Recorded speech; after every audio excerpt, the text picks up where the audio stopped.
லாபகரமானதுங்கிற நோக்கமும் உண்டுதான். அதே சமயத்துல இந்த நாட்டுல குரலற்ற குரலா இருக்கிறது விளையாட்டு வீரர்கள். அதுலயும் நான் கிரிக்கெட் ஸ்போர்ட்ஸ்ல இருக்கிறவங்க எந்தவித அடையாளமும் அங்கீகாரமும் இல்லாம நாடு முழுக்க நிறைஞ்சிருக்கிறாங்க.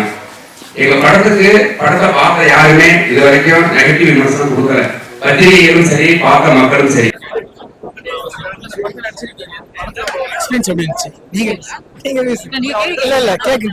சொல்லுங்க, மறுபடியும் சொல்லுங்க, கேட்கலாம்.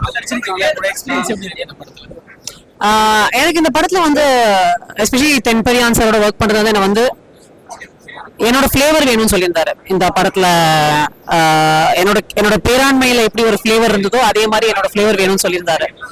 அண்ட் என்னோட ஒர்க் பண்ண எக்ஸ்பீரியன்ஸ் அது one of the biggest reasons. எனக்கு வந்து ஒரு ஃப்ரீயா ஒரு கம்ஃபர்டபுளா எனக்கு என்ன பண்ணணும் தோணித்தோ பண்ண முடிஞ்சதுக்கு.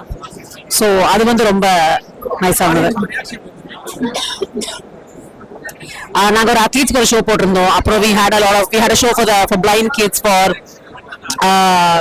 நிறைய அதர் ஸ்போர்ட்ஸ் பீப்புளுக்கு வச்சிருந்தோம். நாங்க சிலம்பம் ஆர்டிஸ்ட்லாம் வச்சிருந்தோம் அண்ட் சிலம்பம் அத்லீட்ஸ்லாம் வச்சிருந்தோம். அண்ட் அவங்க கிட்ட இருந்து ஒரு ரெஸ்பான்ஸ் தானே ஒரு லைக் அங்கீகாரம்.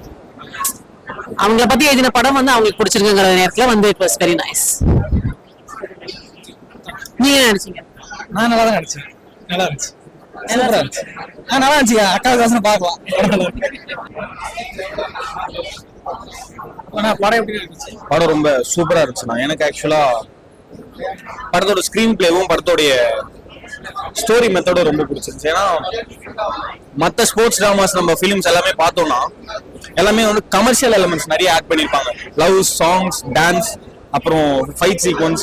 ஸோ இந்த மாதிரி நிறைய அந்த கதையை சுற்றி, ஸ்போர்ட்ஸ் கதையை சுற்றி என்ன மூவ் பண்ணுறாங்க அப்படின்றது ஒரு டோட்டலாக எடுத்திருப்பாங்க. ஆனால் நம்ம அங்கீகாரம் படத்தில் வந்து ஃபுல் அண்ட் ஃபுல் ஒரு ஸ்போர்ட்ஸ் பர்சனையும் ஸ்போர்ட்ஸ் பர்சனுடைய லைஃப் ஸ்டோரி எப்படி எல்லாம் பெயின்ஃபுல்லாக மூவ் ஆகுதுன்றத மட்டுமே ஒரு ஆடியன்ஸுக்கு வந்து டீவியேஷன் எதுவுமே இல்லாமல் மொத்தமா இதுதான் ஃபோக்கஸ் ஆஃப் த ஃபிலிம், இதுதான் core plot of the film அப்படின்ற அந்த ஒரு நோக்கத்தோடய ஃபுல்லா போயிட்டு இருந்ததுனால ஆடியன்ஸ் வெல் கனெக்டடா இருந்தாங்க. ஓகே, இதுதான் ஸ்டோரி அப்படின்றது எங்களுக்கு ஸ்டார்டிங்லேயே அந்த ஒரு ஃபோக்கஸை கொடுத்துட்டு, அட்ராக்ஷனை கொடுத்துட்டு படம் ஃபுல்லா அதை பத்தி மட்டுமே இருந்துச்சு.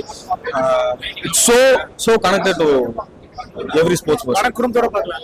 கண்டிப்பா பார்க்கலாம். சப்போஸ் ஸ்போர்ட்ஸ் பர்சன் இது வரைக்கும் வந்து எனக்கு ஸ்போர்ட்ஸ் அவ்வளோ வெல் கனெக்டடா இல்லை அப்படின்றவங்க கூட கண்டிப்பா இந்த படத்தை பார்த்தா வந்து ஸ்போர்ட்ஸ் பர்சனுக்கு இவ்வளோ பெயின்ஃபுல்லான ஒரு ஹிஸ்டரி இருக்கா அவங்களுக்கு பின்னாடி, ஒரு சக்சஸ், எப்பவுமே ஒரு சக்சஸ் பின்னாடி ஒரு பெயின் எப்படி இருக்குமோ அந்த பெயின் ஸ்போர்ட்ஸ்ல இல்லாதவங்களுக்கு கூட கண்டிப்பா இது மூலியமா தெரியும். ஸோ என்னை பொறுத்த வரைக்கும் அங்கீகாரம் திரைப்படத்திற்கு தமிழக மக்கள் எல்லாருமே நல்ல ஒரு சிறப்பான அங்கீகாரம் கொடுப்பாங்க அப்படின்னு நம்புறேன். படம் ரொம்ப நல்லா இருந்துச்சு. நானும் ஸ்கூல்ல தைக்கிறது தாழ்மதி எல்லாம் எடுத்திருக்கேன். அதுக்கு நான் ரொம்ப கஷ்டப்பட்டிருப்பேன். அதே மாதிரியும் ரொம்ப கஷ்டப்பட்டிருக்கேன்.